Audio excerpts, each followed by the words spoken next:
Cowan there. Now, as we've heard, a key threat to the mission is the presence of roadside bombs. The Tornado fleet is being used around the Nadi Ali area to gather intelligence on the local population and spot any IEDs being planted by the Taliban. The fighter jets are also acting as air support for the troops on the ground. Kaya Lark reports. A compound in Marja, central Helmand. A tornado flies overhead, monitoring it with the heat-sensitive Lightning III pod. This is exclusive footage obtained by British Forces News. Insurgents are known to be hiding inside and have been firing at NATO troops on the ground. Then another tornado flies into view, releasing a series of flares. This show of force is enough to scare the Taliban off, this time. The show of force is incredibly effective. It's been proven and shown in many scenarios that flying low, fast and loud can actually disperse crowds. It can settle any sort of situation down. But we generally fly at below 500 feet and above 500 knots over a particular area. The flight crew is in constant communications with the army commanders on the ground, and the Tornadoes are equipped with a number of weapons too. Some have already been used since this squadron arrived in theatre 3 weeks ago.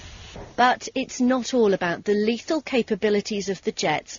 The Raptor pods, which can take clear photographs from more than 20,000 feet up, are being used to find improvised explosive devices. As a highlight for me, the two main parts have been helping a convoy move through Helmand province. There was an instance where we noted a number of civilian vehicles leaving the main highway and routing round a bridge. We highlighted that to the convoy. We stopped them short, and there was IEDs to be found on the bridge they were about to cross. In addition, a lot of work we've done with the Raptor pod has been fed back to the tactical imagery wing, and then using that for upcoming ops to, again, help the guys successfully move from A to B. The Raptor has played a key role in building up intelligence in the lead-up to Operation Moshtarak.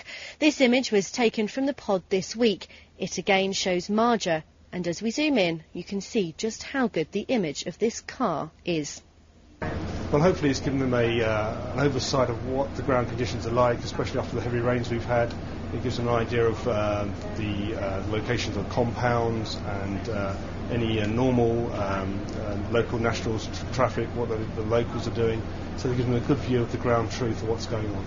But flying at this tempo in this hostile environment of Afghanistan is having a strain on the aircraft. The engineers are working around the clock to keep them flying, with 2 12-hour shifts, making sure that whenever a problem arises, they're on hand to fix it. Sound gets everywhere. It's an absolute nightmare to maintain all the time and to keep the engines completely clear. And in our 4 weeks, we've had about 6 engine changes, which is fairly uncommon for the Tornado.